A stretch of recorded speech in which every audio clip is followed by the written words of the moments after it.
Um, we're going to do something different today, and it's supposed to be a lot of fun. Also might be very embarrassing for me, which will make it even more fun for you. So, I'm going to work with a large language model, ChatGPT. We will do some fun with IntelliJ new AI assistant. And the idea is that I'm going to ask it, what should we do in order to make our build better? And we'll see where it goes, right? So a couple of words about me. I'm Baruch Sadegurski at JUG, pretty much everywhere. Developer productivity advocate at Gradle.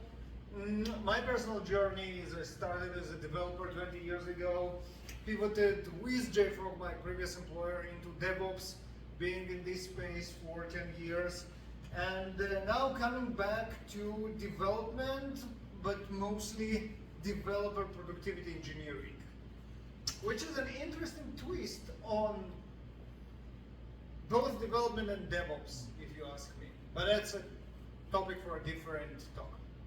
Right, and I co-author of a couple of books, which kind of, correlate to what I just told you.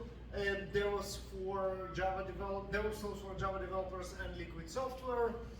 And probably I need to write some book about developer productivity engineering. This is coming. The only thing you need to know about me, this is an amazing chart from an amazing book called The Culture Map. If you work in a multicultural environment, and you do, you really should read this book. It's really, really good. It has a bunch of those charts about how different cultures map on different scales, and this one is emotion, expressivity, and confrontational. The most emotion expressive and confrontational people are from Russia and Israel. And I managed to be from both. So yeah, so that might go into interesting places. We'll see. The most important slide of this talk is this one.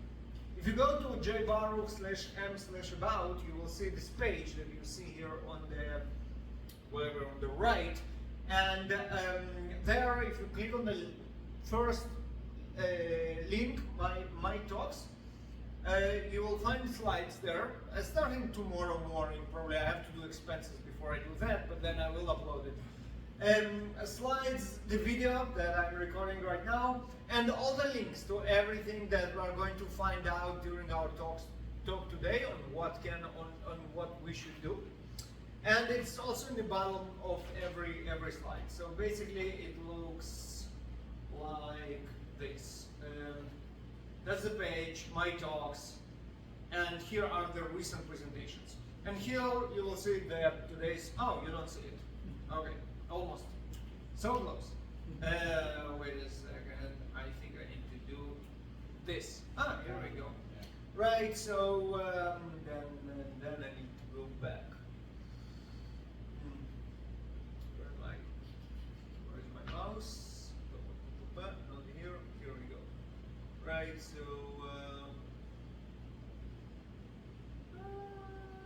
no. Never mind. So you go there, you go to my talks, and here you will see the presentation that I'm doing right now. Okay, so what are we gonna ask our large language model? I don't use the term ChatGPT here because I was the biggest ChatGPT advocate like a half a year ago, but it degraded so much that I actually now play with alternatives, trying to figure out what works better. You'll see, it's a disaster. Okay, so couple of questions that we're gonna ask. The first is, why do we want to improve our build? Why build times are important? I mean, who cares if it runs a minute or 5 seconds? And then, is whatever we discover about speeding up the build is only for Gradle? And then, should we concentrate on improving only the build, or there are other aspects? And then, actually, how we gonna improve our Gradle build itself? Okay? So, with that, this was like my entire slides, and now we are going to actually do the work. So, Can I ask a question? yes, of course. So, in terms of measuring improvement, Yes. is this a measurement of time or resources? This or is also both, or- this is also an excellent question. I have no idea. We're going to ask ChatGPT. That's Okay. the idea, right? Fair enough. Okay. So I have ChatGPT open. We'll start in ChatGPT and we'll get to the code. We will switch to IntelliJ AI, just because it's much more convenient to just inject the code that it suggests right in our project. Okay, so hey, I need to make it much larger. Here we go. And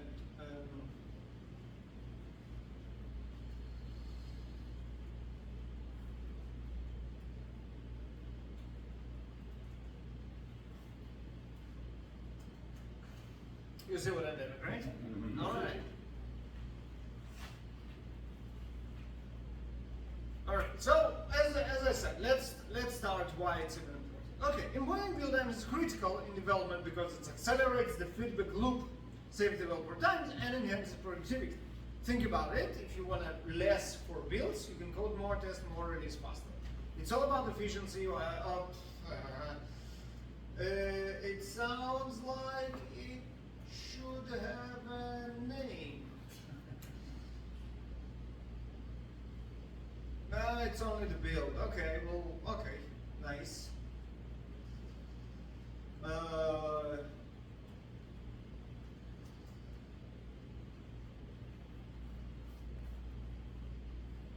Okay, not bad. Not what I wanted it to emit, but it's fine. Yeah, it's right. That's what I told you, that developer productivity engineering actually has to do a lot with also DevOps pipeline, but it's much more concentrated on your personal developer experience, and namely local experience. And it's important because think about the feedback loop that you are used to have, right? So you have going from the fastest to the slowest. You have your IDE that will underscore red whatever you're typing wrong in real time, in milliseconds. On the other side, you have your production, rollout to production. It's also a feedback loop, right? In the end of the day, you want to see if your product, if people like it, it's a feedback loop. It's a very long run. At best, you have it on hours. At worst, you have like what, quarterly releases. Right? In between, you have your CI, which might be flexible. You might have like your pull request, pre-pull request, pre-merge, post-merge builds, which are like anything between minutes and hours. And then you might have your nightly build, which takes hours because nightly, right? Between your CI and your, so CI is right, it's somewhere on the servers. You don't expect feedback immediately. Your IDE is the most left. You expect feedback immediately. Between them, there is your build. Where do you put it? Expect feedback immediately or don't expect feedback immediately? You expect, you want feedback, right? You want feedback immediately. But is it? Not really. When it's seconds, it's fine, right? You start the build and you eat yourself and it's done. If it's minutes, you have trade-offs. You can start the build, or you can switch to do something else. Which is worse? What do you think?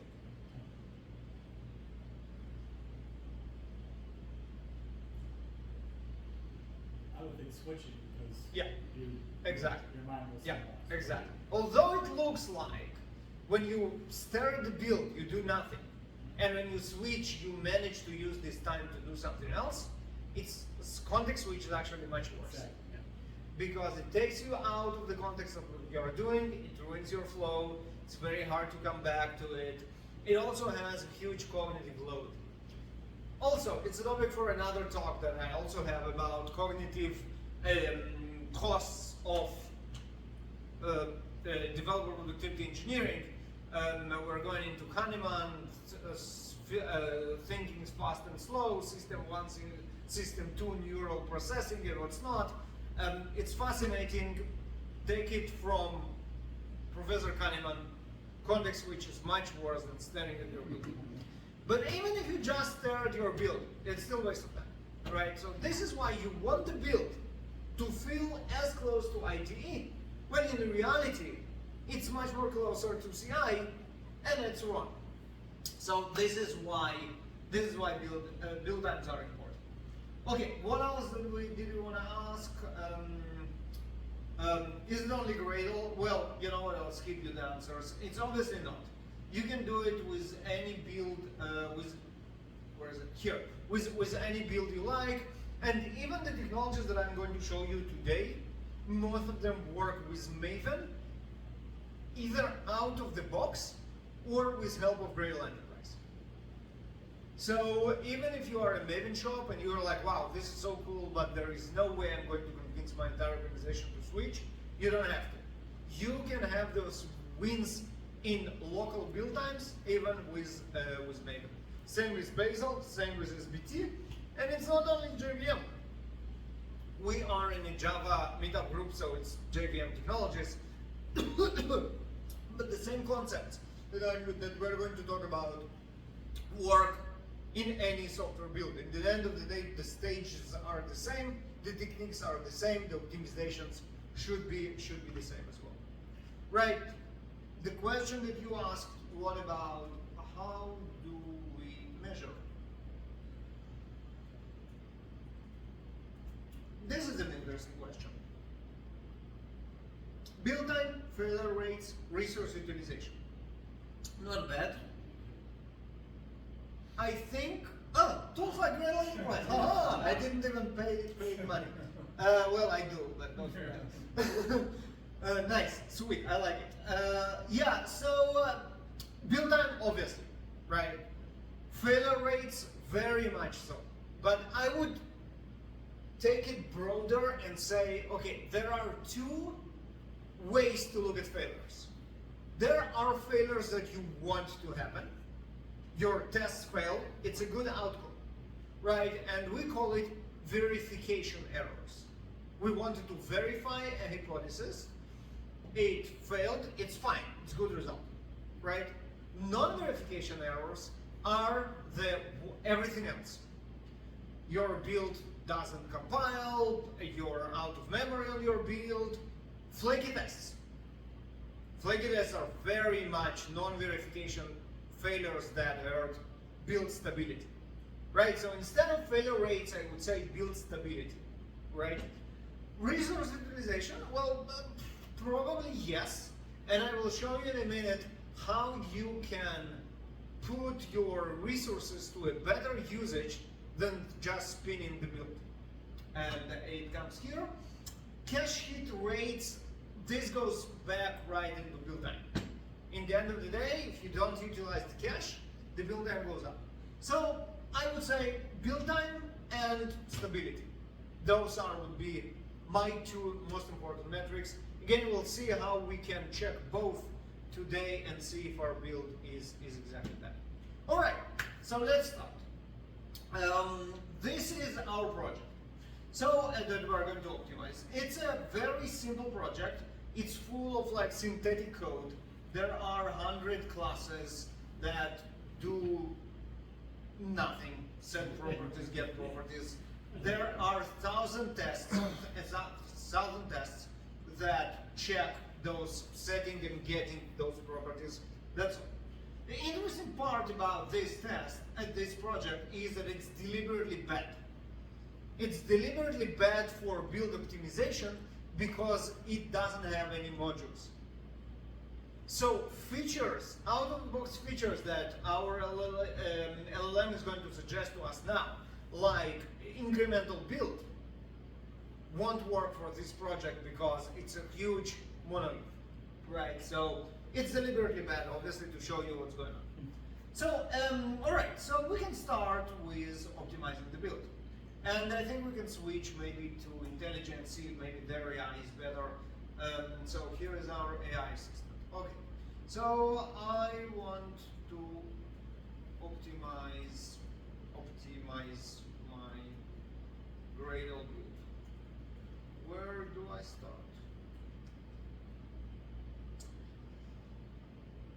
Oh, okay, that's an interesting UI bug. They so in love in the dark scheme Yeah. that they don't even test on the light ones. But we can fix it. Let's switch to dark. On. Dark theme.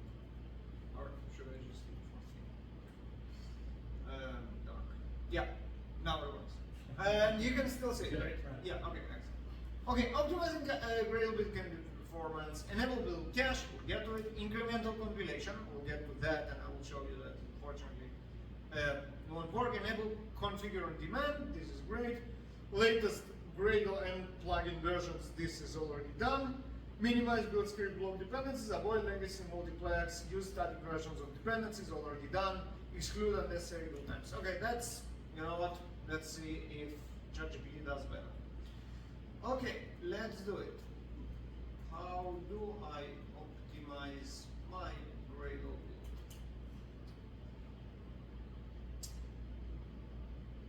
Upgrade to latest Gradle version, I'm on latest. Use build cache, this is good. Optimize our dependencies, optimized.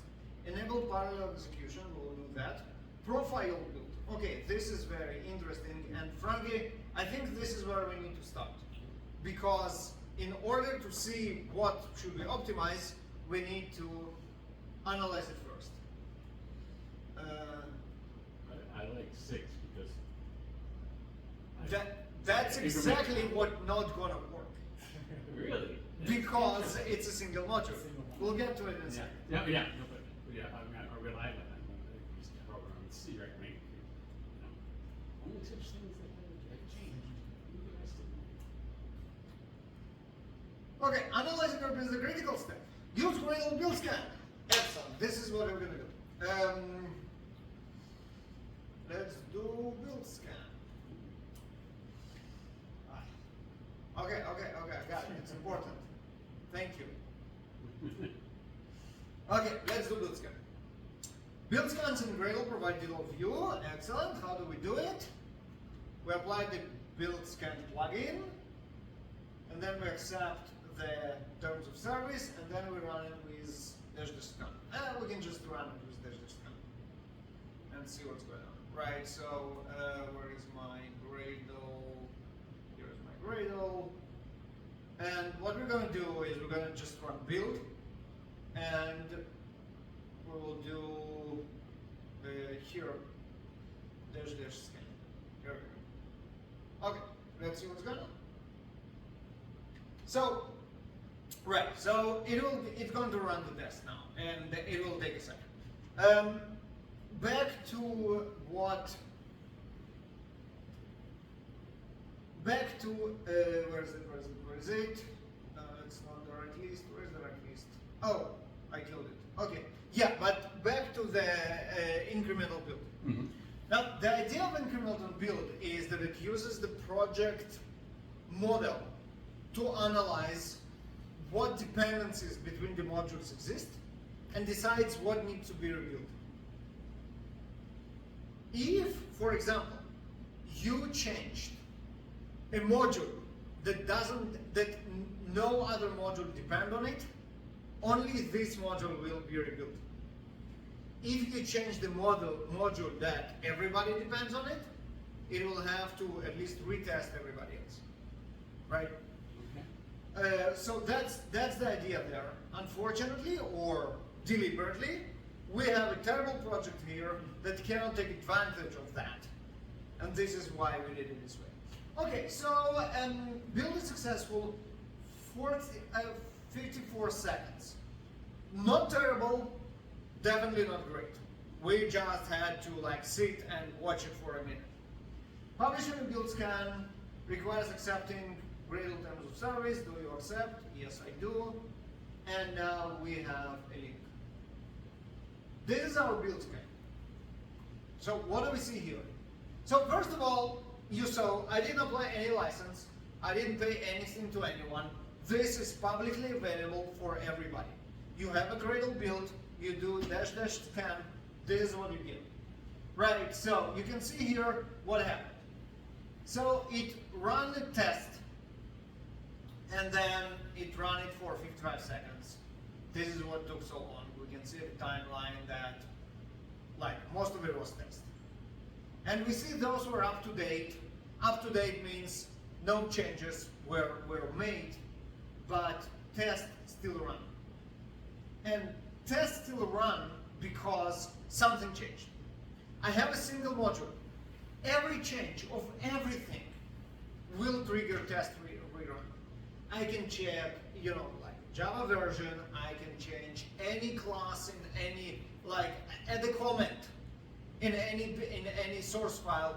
It will trigger a full test because it doesn't know if it was imported or not.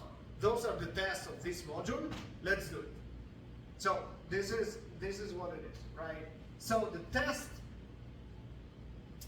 run. Okay, now this we know, and we know what to improve.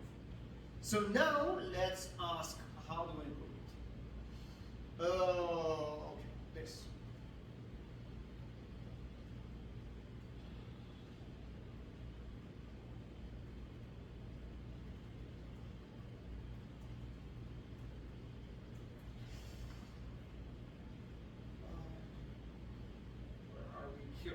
Right, so yeah, let's do test time. Common bottleneck.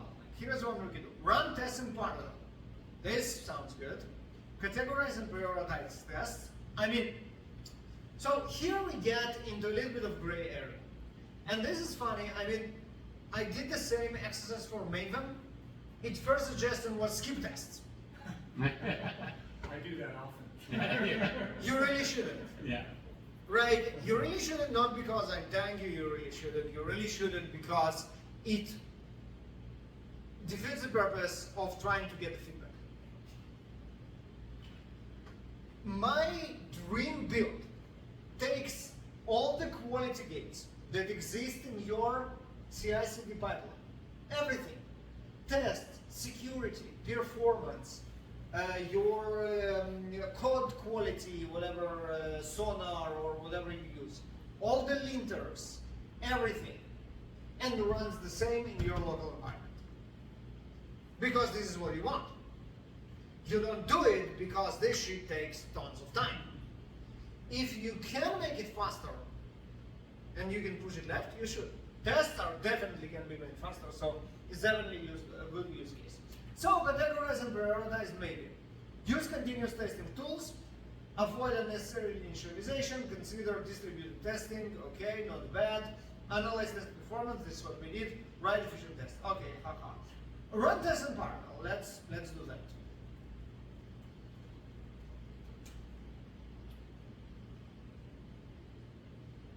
Oh, okay. I wanted to do it in Java. Well, we can start here. It's fine. We can do it both.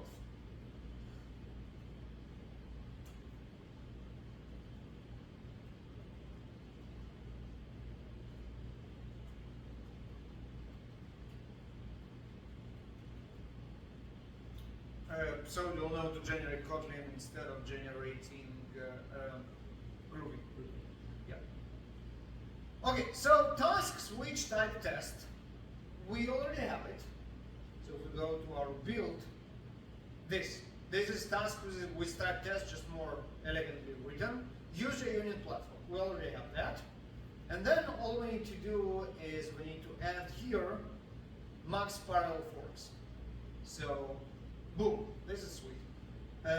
So we don't need those two, and we don't need this. Right, so here, max parallel forks use all the available processors. That's the most effective way to parallelize your test locally, and it's actually the most, that's the best practice to do it. Okay, so now, let's start instead of running just build, let's start running clear builds. You know what, I can change this one. So we're going to run Clean builds.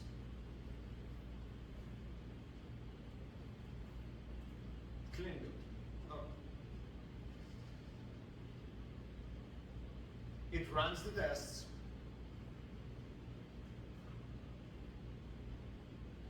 In 6 seconds. 6 seconds. That's an impressive, very cheap, out of the box. I didn't do nothing. I added one line of code. And we went from 60 seconds to 6. This is also a great argument for having the cutting edge, your MacBook 16 M2 Max Pro Super Ultra, whatever it is. When your boss asks why do you need this beast machine, this is what you show them. Now, this is sweet. The question is, do you have this capacity? And are your tests so, how should I say it, easily optimizable by the organization? Sometimes they're not. Sometimes they're just heavy. Sometimes you don't have this beast of a machine for local development. So my next question will be,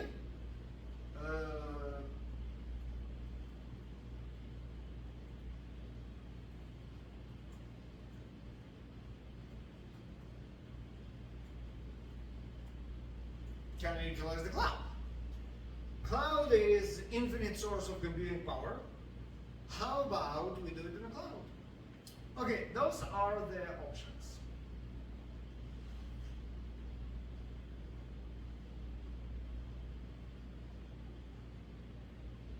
Blah, blah, blah. Let's see what is it. So, Firebase Test Lab, AWS Device Farm, Browser Stack, and Sauce Labs. All those are great tools for parallel testing in CI. That's not what I want. Let's see if ChatGPT does better. I can actually copy it from there. So I will type less, and we will also have the same exact prompt and see who does better. Okay, also choose a cloud for CI/CD pipeline, configure parallel testing, utilize containers, distributed build tool. Distributed build tool, monitor and optimize. Okay, so if we are talking about local development and our local build, looks like number 5 is our best option. 1 to 4 are for CI. 5 looks like for local builds. Here, leveraging tools that can help with distributed builds.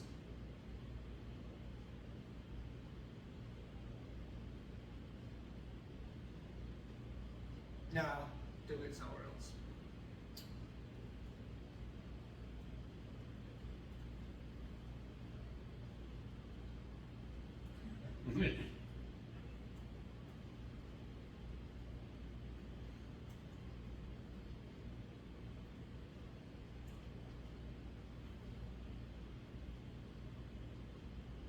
Yeah, all right. So there are 2 things. There is distributed cache that we will get in a second. But we are trying to do parallel tests. This is not your cache. We'll get to cache in a second. Okay, I got it.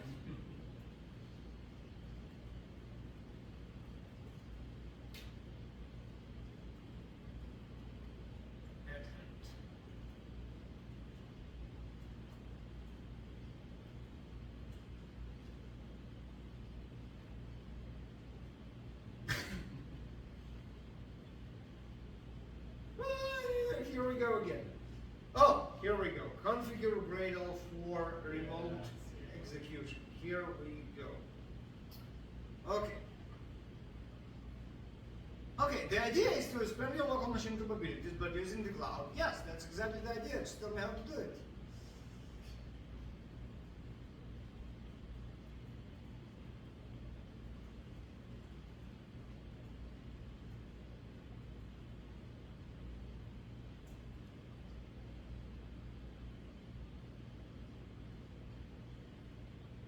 Okay.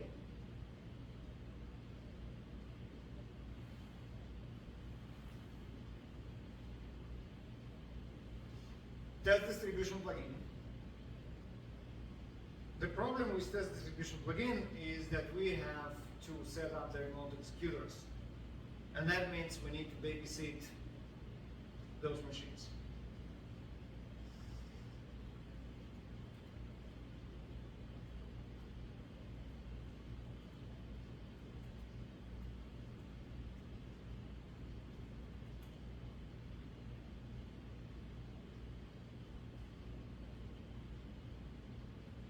Oh, thank you very much. It's about time. All right. Yeah. No, this is obviously where I'm going with that. But yeah, let's see how we do it.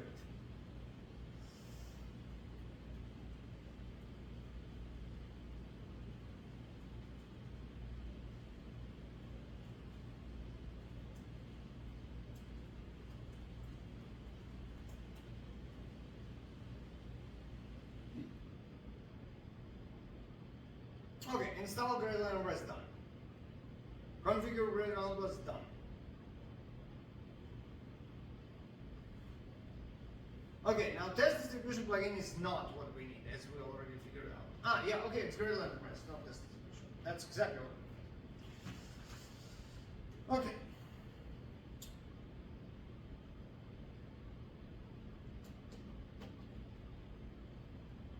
Okay.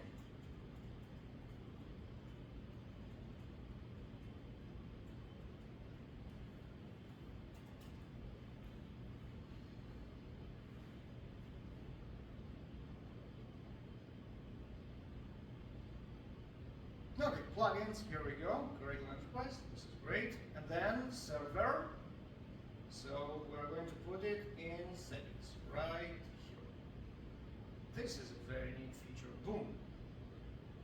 Version, what is the latest version? I have no idea. Gradle Enterprise plugin. 3.14.1. Alright. And then Gradle Enterprise. Server will be eventsgradle.com. And then build scan, yes, we accept the terms of service. By the way, if we are on the topic, we can always submit our build scans because we want it. So that will be build publish always. Here we go. That was something like this. Publish always. So now we're gonna have Gradle Enterprise. Now we want to tell our tests to run the parallel in the cloud. So we go back to build a Gradle, and here, when we already have our tests, we say, what was it? What was it? What was it? Was it a test distribution? That's what we want to say. So we say test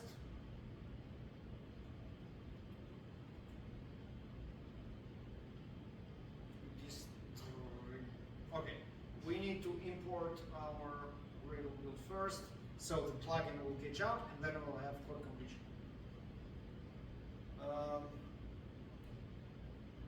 Okay, good. And now we should see test distribution. No? No. Okay. Let's awesome. IntelliJ.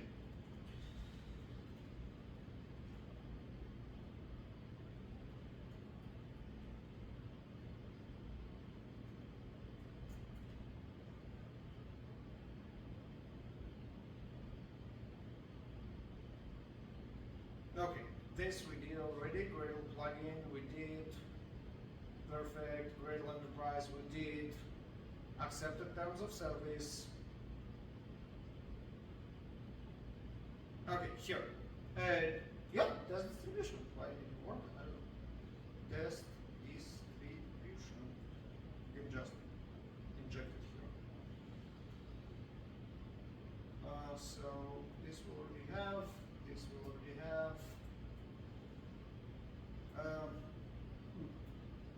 Enabled set true. That doesn't work right. Also, I don't know why test distribution didn't work.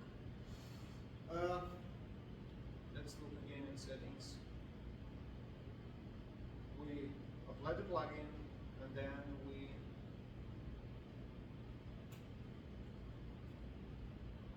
no. Okay, so you know what? Terrible idea, but let's just Google the official documentation. Gradle test distribution. Here we go. And user manual right there. Let's make it larger. Test compatibility, prerequisites, built integration, Gradle, applying Gradle plugin. Done. Plugins, Gradle Enterprise 3 and more, Gradle Enterprise server, we have it. This is authentication. We need to authenticate to our server, not to forget, we'll do it in a second. And then it's just distribution. Okay, this is why. Okay, so we're going here, and then we have something that is called distribution. Here we go. And here in distribution, we have enabled, this should work. No.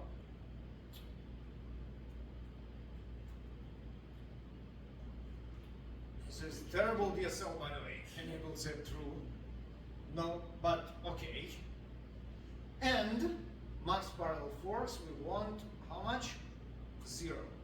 Because we want to test how it will distribute our test in the cloud. It will do heuristics. If it's so fast locally and you have machine to spare, then don't even bother to send it to the cloud, right? But we want it to the cloud.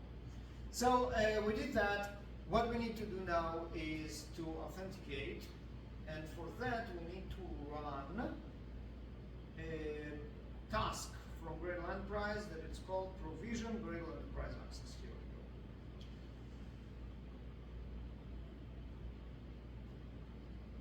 we go. And it's done. So now my machine knows that it should run it successfully, and we can try and run. What's going on? Really want to shut up. Now we can run our build and not the provision, the clean build. By the way, we don't need the scan anymore because we added publish always publish something. So that should be enough.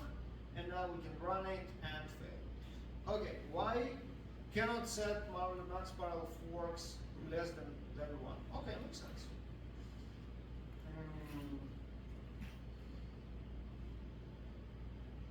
Okay, and now it actually starts testing. So we can go to our Gradle Enterprise and see what's going on. I'm already logged in, so I can go here and see how my test distribution cluster is doing. Test distribution, one job in progress, and we can see here, boom, boom, boom, boom, boom, those are the agents that scaled out in order to test, and they're idle now, they're shutting down. This is the last one, and it shut down as well. We can assume that our build is done, and it is. 28 seconds. Still half the time, but obviously we have latency, network latency to pay now, so it's not as fast as local parallelization, but it's still fine. Now, the easiest thing to do is just let Gradle figure out what to send to the cloud and what to leave locally. So if I do that, and we will try to do it again, we will see some kind of a trade-off between the two. Most of it will run locally, some of it will run in the cloud, and the results will be maybe, you know, it looks like everything runs in the cloud, doesn't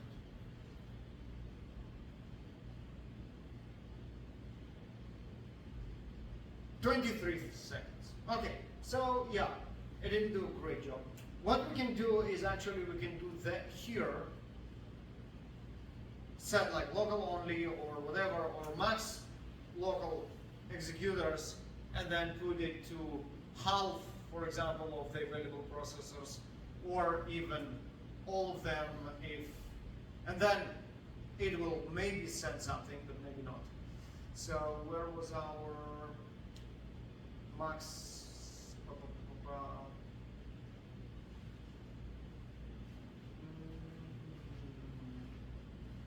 Where was it?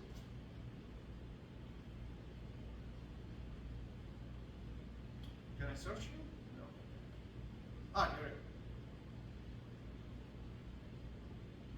No, that's not else. Ah, here it is. That's what I wanted to show. So let's see what it does now. Is it set? Yeah, it is set. Oh!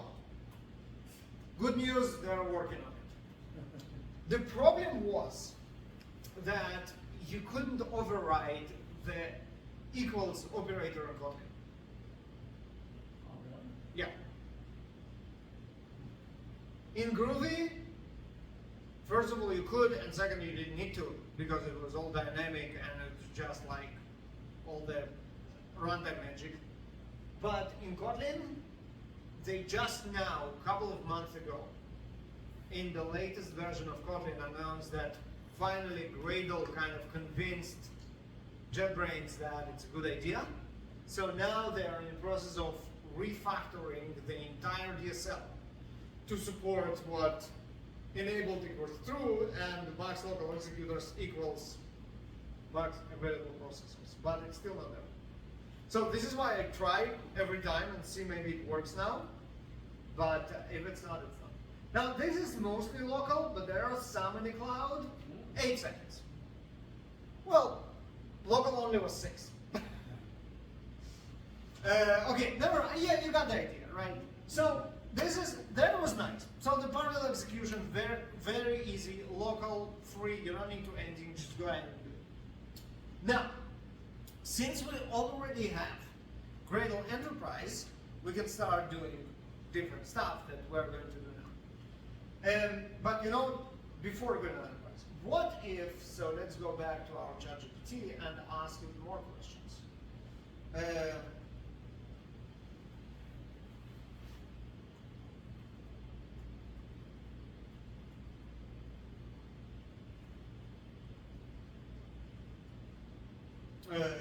What do I do? Clean build.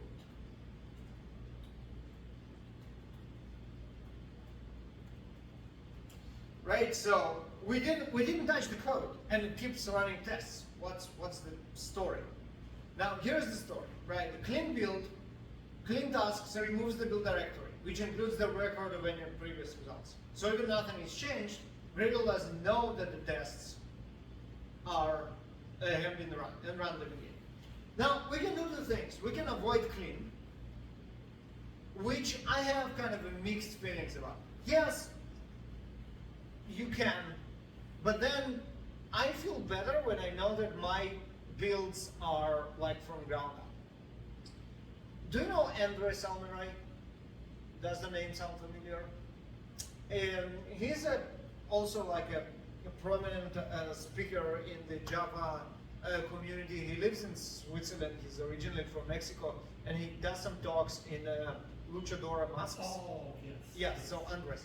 Andres ended up now recently working in Oracle, and the holy war of his last years are convincing people stop running Maven clean build and running Maven validate instead. Now, I understand how validate is better than build in case of Maven because it skips creation of jars and copying them to local repository. And frankly, if you don't plan to use those jars, you don't need them. You actually need to validate the build, which is fine. He also fights the non-clean fight because Maven doesn't have any other way. Gradle do. and that's the Gradle build cache. Gradle build cache doesn't store your outputs, but instead it knows that the outputs didn't change because it caches the inputs. Sorry, it caches the inputs against the outputs, right? The hash. So even if I deleted the results of my compilation, it will know that no new compiled classes will occur because the source classes, the hash of all the source classes, all the resources, the JVM version, and the parameters of the JVM didn't change. It means that we don't need to compile anything, even if the classes are not there, because the sources didn't change, right? So let's do that. And the way we do it is just adding one line in Gradle properties. And again, this is free, easy to do, no reason not to do it. So we go to Gradle properties and we just do caching tool. And that's all. Now we're under our build. First one.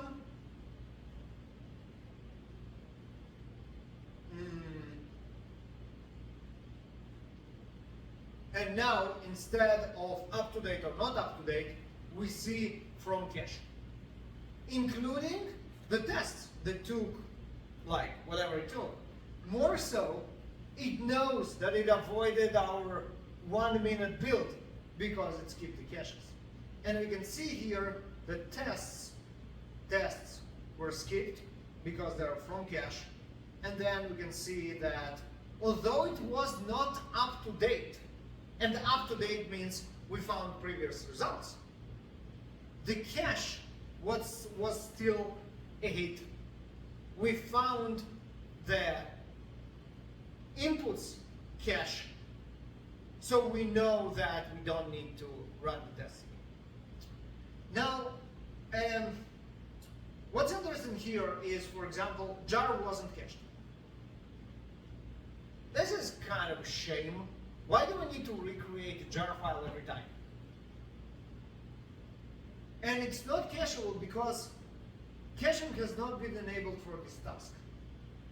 And if you look at their documentation, they say that the jar is not worth caching. Basically what they say is creating this jar file, it's faster than calculating the checksums for the inputs and the outputs and deciding whether it's good or not. But what do they know? We know better.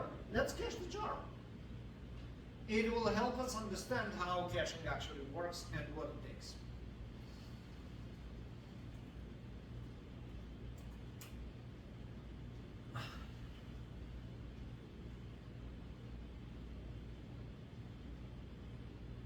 That's exactly what it is.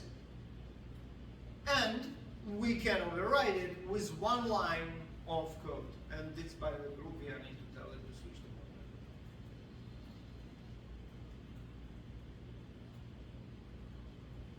mode. Right, so and it goes like, it might make sense for specific scenarios, but generally it doesn't, but that's okay, we know that. So here, outputs cache it too. We don't need the task name jar, I think. I think we can do the same idea as we did with tests.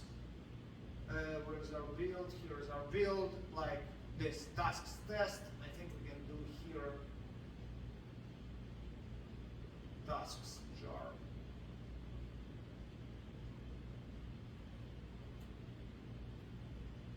Yep, here we go. Task jar, output, cache, if two. Let's try. Let's see what's going on. Well, that didn't work. What did work? Could not determine the dependencies for task check. Could not create task test. Default container.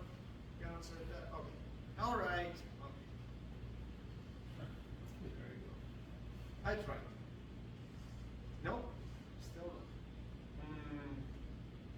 No, it's something. Oh, I think I missed. Yeah, I put it in the middle of test. That's not very smart. That's a test container, like a test block.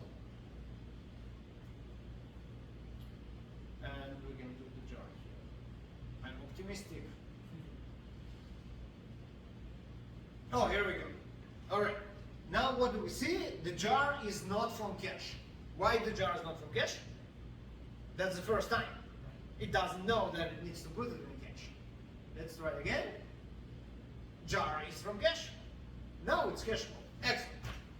Now this is what it takes, right? So basically, what we need to set up for every task that we want to be cacheable, we need to define what are the inputs and what are the outputs.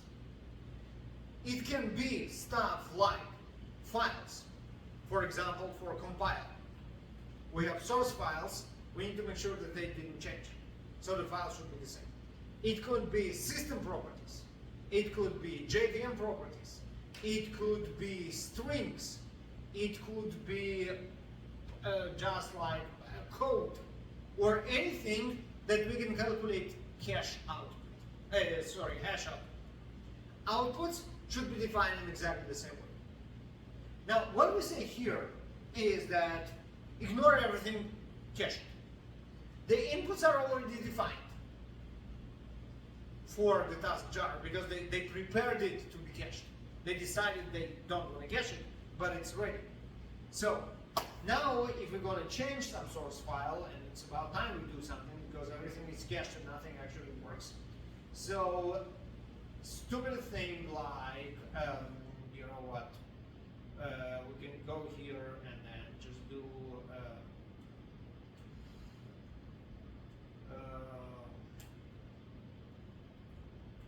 doesn't matter. Now we're going to build it, and now we get the whole 9 yards. We have to recompile, we have to retest, we have to rejar, we do everything anew. Right? The only thing which is up to date are test classes because they really didn't change, but it doesn't help us because we need to run the tests anyway. Right? Now, the problem with the fact that we cached everything is that our build is now going to be a couple of milliseconds every time. We cannot do anything now because everything is cached unless we check our code every time. We don't want to do it. So let's introduce something that we will invalidate the cache every time.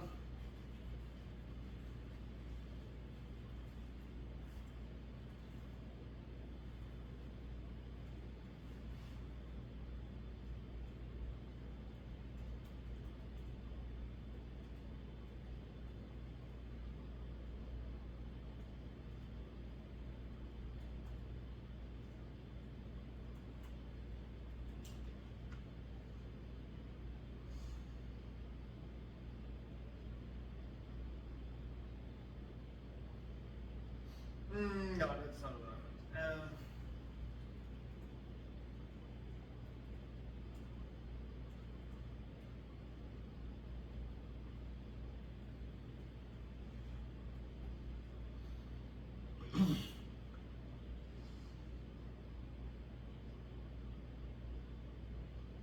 Yeah, that's what I want. Okay, so what I want is to dump a timestamp in our resources. It will be different every time, so we'll run the build every time without going and changing our system output len every time.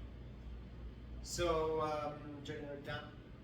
You know, before we do that, we didn't take our caching to the max. We'll do that, but we'll do it later.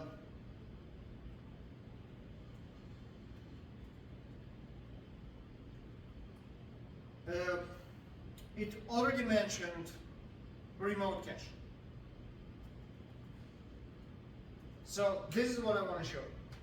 Remote cache is absolutely awesome because you're going to use cache file of other developers, but most importantly, the cache file of your CI server. Now, yes, when you work every day, like you work on your project, the cache helps. But you still have this morning build that it will be long because you just pulled tons of new code from everybody and you need to build it for the first time. but it was actually just built by your CI. If your CI populates the remote cache for your entire team, when you come in the morning, check everything out from source control, your inputs will be exactly the same as the inputs of your CI, so you won't have to build anything, and that would be pretty awesome. Right, so for remote build cache, you don't need a Gradle Enterprise. If you already have Gradle Enterprise, it comes with a cache instance out of the box that you can utilize. But you can use just like a server in your cloud. You can use your CI as source of remote cache. You can use JUG Artifactory for remote cache. Everything works. You will have more babysitting to do if you have to do it yourself, but your build cache here in Gradle Enterprise block actually doesn't require Gradle Enterprise license to work. So if we go back here to our, we're going to settings, and we have here Gradle Enterprise. We have build cache. Local is enabled. Well, we'll put it to false in order to check that it works, but obviously you want it to be true. And then remote, this is your HTTP build cache, and they have multiple providers. Artifactory will be another example. And then the URL, and in our case, our URL will be the same as our Gradle Enterprise /cache, because it's already there, so we definitely want to use it. And then we want to, no, not push. Is push set true? Or something. This? Ouch. This is ugly. Okay. And then we also need username or credentials. Yes, credentials. And here we have username,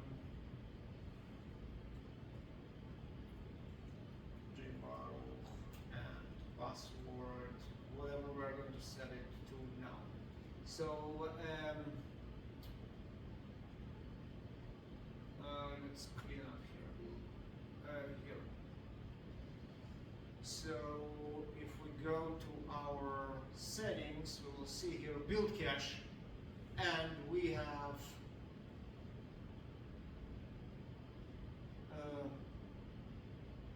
what's going on? Build cache. I don't want to. What? Maybe not. No. Where was it?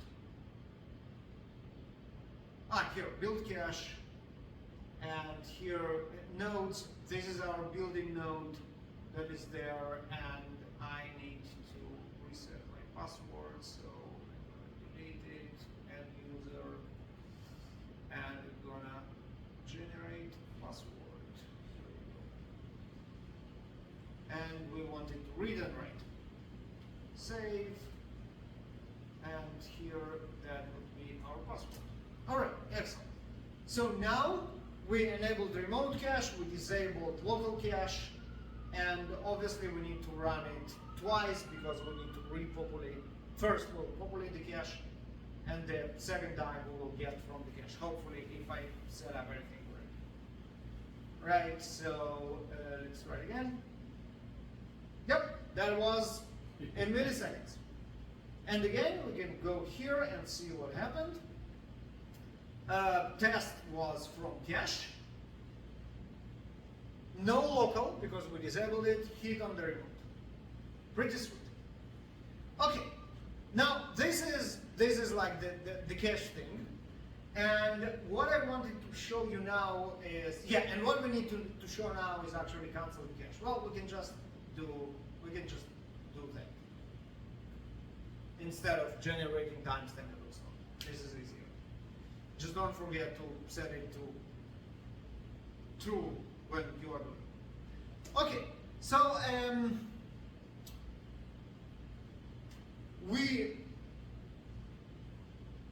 accelerated our tests by making it faster, and then we said maybe we don't need to use them again, to use them at all, but it's all dancing around the problem that we run tons of unnecessary tests.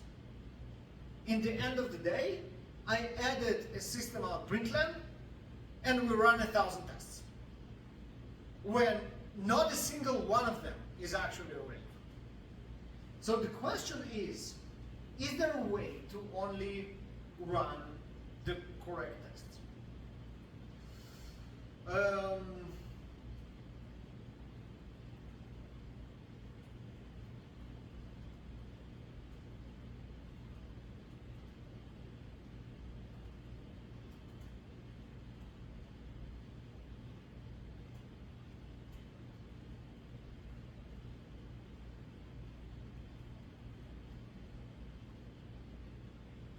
How should I say it? Relevance.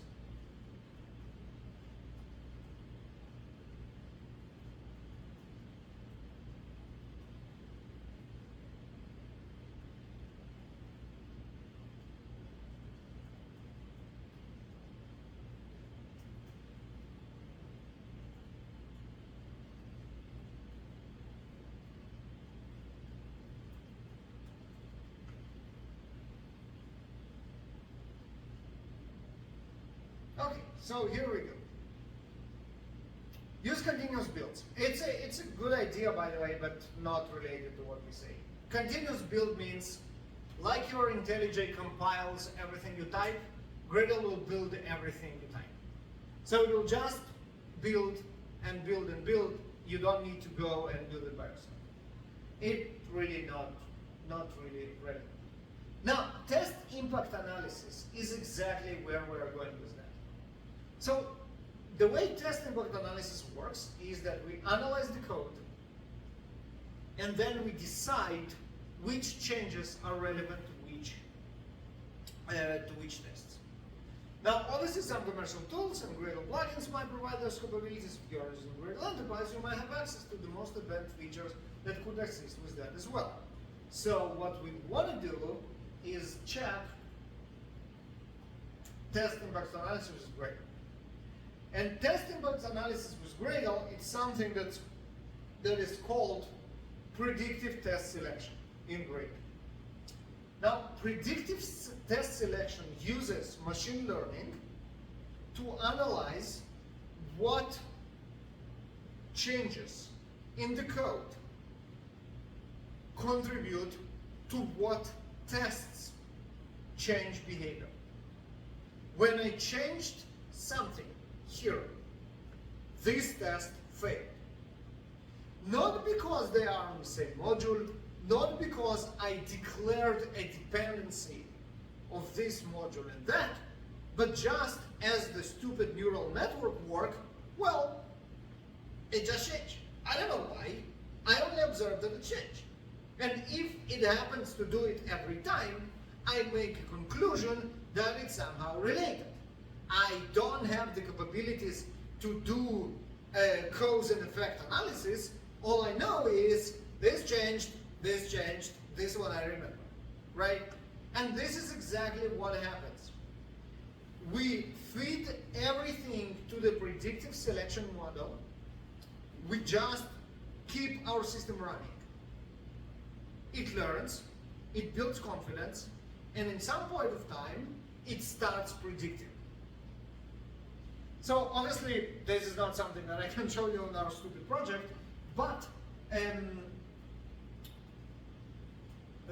Gradle gives a lot of Gradle Enterprise licenses to open source projects to do right by open source project, but also so I can do that. I can log into any of those and show you nice stuff. So here is Spring's instance, Spring Framework. The reason why I show you Spring Framework because they build a lot, and they have a lot of tests, and they have a lot of users and all stuff. And here is how their predictive test selection works. Now, to be frank, they never enabled it. No. Fine. but their model is there and it's learning all the time. So I don't care that they don't accelerate their build. All I care is that now I have 4,500 builds that I can look at the simulation and see what's going on in the last 7 days, right? You know what, let's take it to the max. Let's take it 90 days. It'll take a second.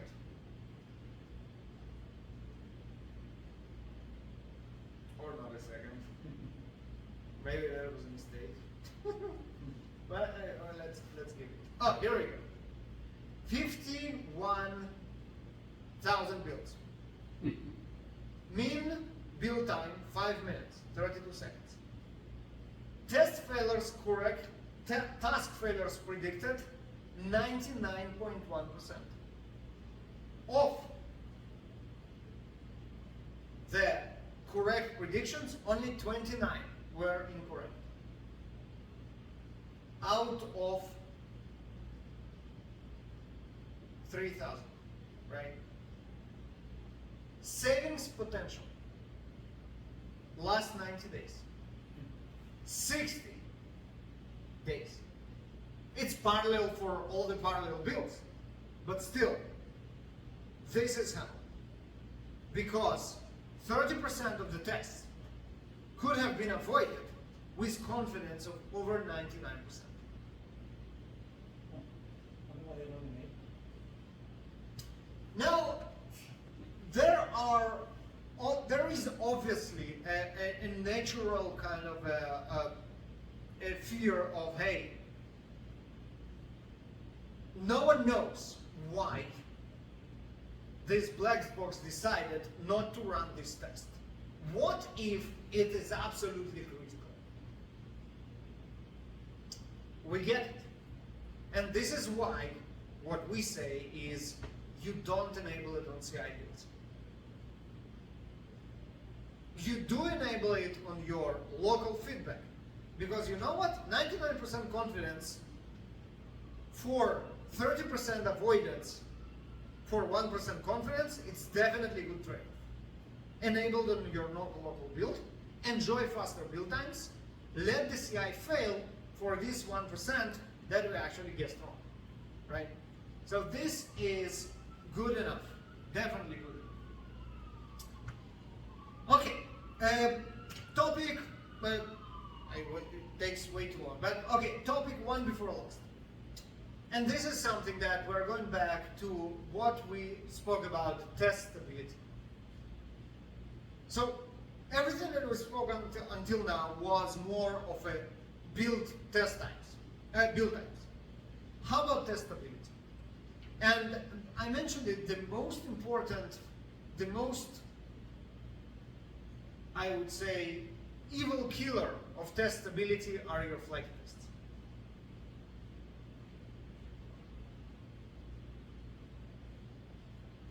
Okay, so let's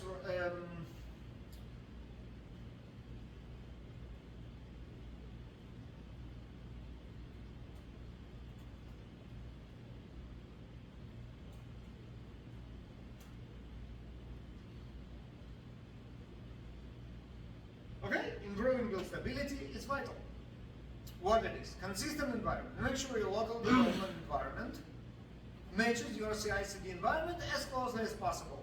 One exception would be your predicted selection, but also others. Dependency locking, that's fine. Incremental builds, we spoke about that. Testability. Make sure your test is reliable and not flaky.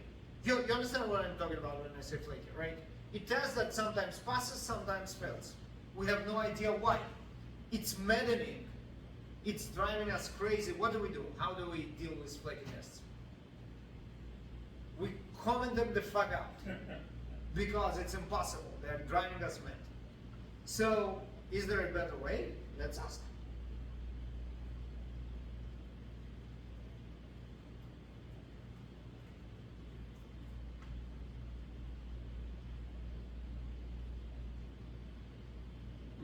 Identify. Thank you. Isolate and analyze, of course. and then fix the underlying issue. Easy, right? Easier said than done. And the biggest problem is obviously identifying. And number 4 is the ideas of how identify it, and there are 2, using JUnit repeated test or retry logic. And then quarantine. This is what we do, right? How we quarantine it. If we cannot move it, fix it immediately, we move it to a separate test suite, and then don't run it. We annotate it with special annotation or whatever, and then we come back and fight it. But the biggest problem is this, is identifying. Gradle build scan can be particularly helpful in regard. So how do we identify flaky tests with Gradle?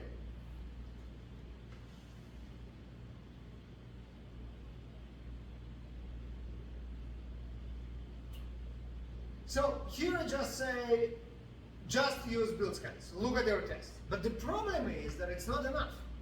Because in a certain build, you either have it run, failed, or success. You don't know it's because it was flaky or because it's just another build, different results. What we can do is enable test retry, right? And it suggests doing with test retry plugin, but we actually can do much better and use automated discovery using Gradle Enterprise.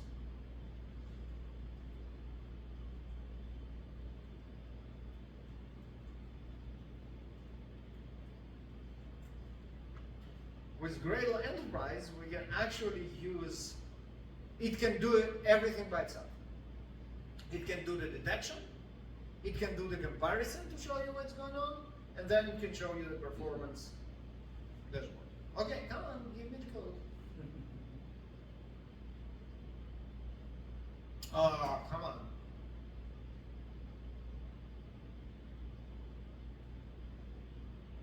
This is not helpful.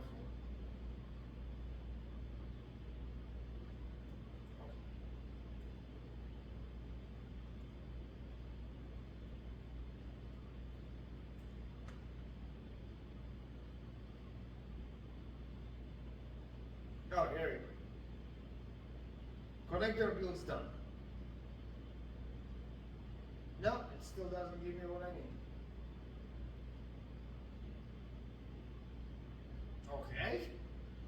We'll look at the docs like it's 2022 or something.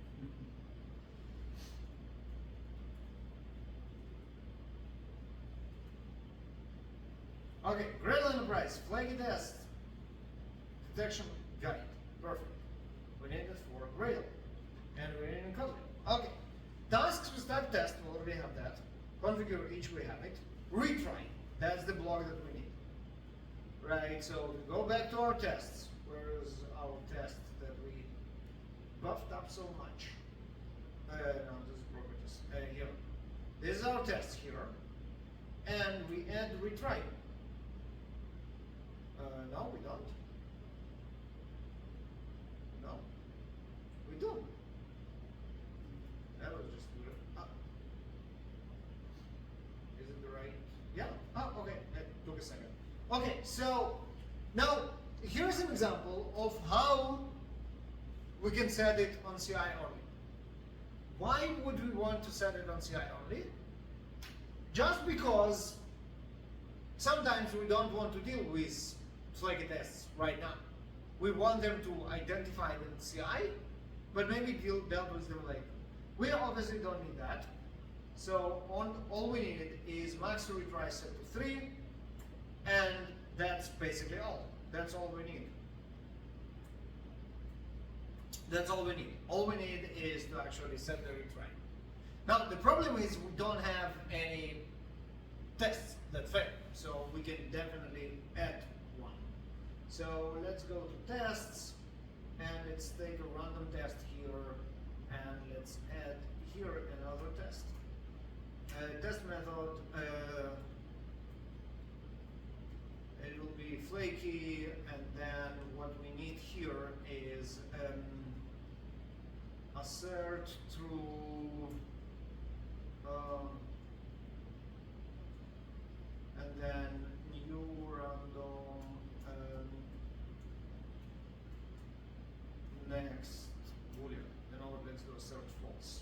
Not that it matters, because it should be 50-50, but you know what? Why not?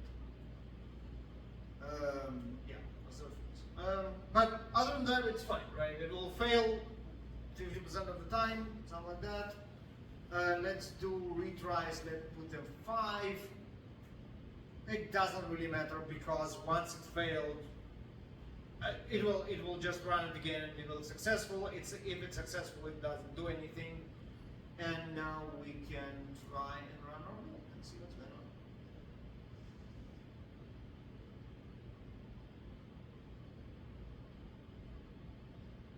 on. Okay, this will be just our luck.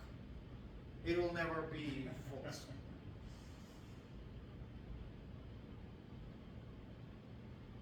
Oh, here we go. I saw red. Here we go. One failed. Excellent. Let's do another one.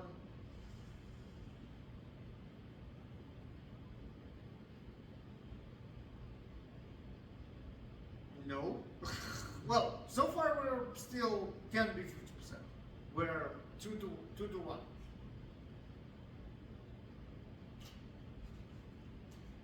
No. Now I feel like in a casino when you're like, it has to go black. Sometimes. No, look at that.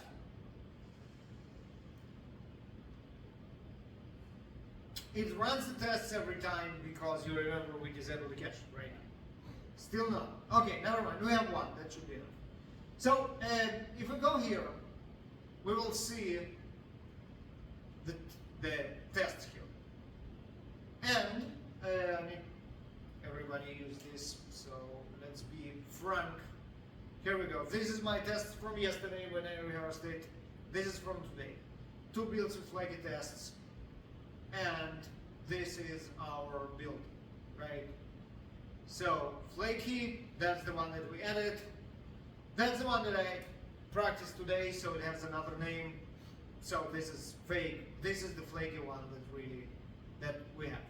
So it had 2 flaky up, and it was actually, it actually fell in the same build, right? No, 2 different builds. We missed one. But here you can see that it failed. Oh, this is where all our failures. They were all happened on one build. So in average we're 50-50. Look, it actually failed 3 times, 4 times before it passed. It's good that we did 5 retries. But you see how easy it is? Comparing to how maddening and impossible it is normally. You just have no idea. And you know what? We go and we look at flaky tests in our open source, and I can show you an example. I think I remember where it is. If not, I will give up, but if it is, it's a brilliant example. Here's our open source projects.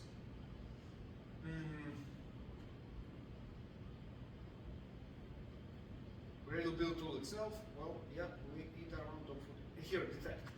So here,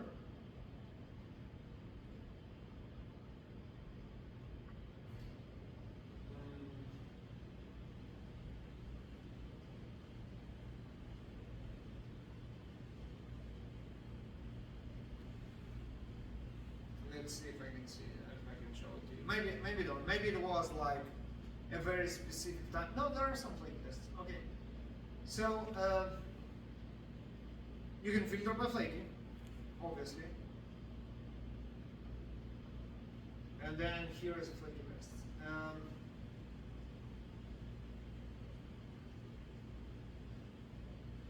One flaky. There's only one I want to see. This. And here is a flaky test. Obviously Windows is involved, right? Because flaky tests. And then you can see that it failed. Where is it? Starting, closing, didn't start to build. Where is it? Failure here.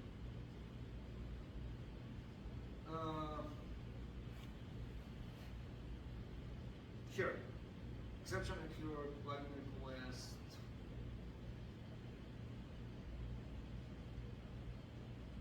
No, that's not the example that I want to show you.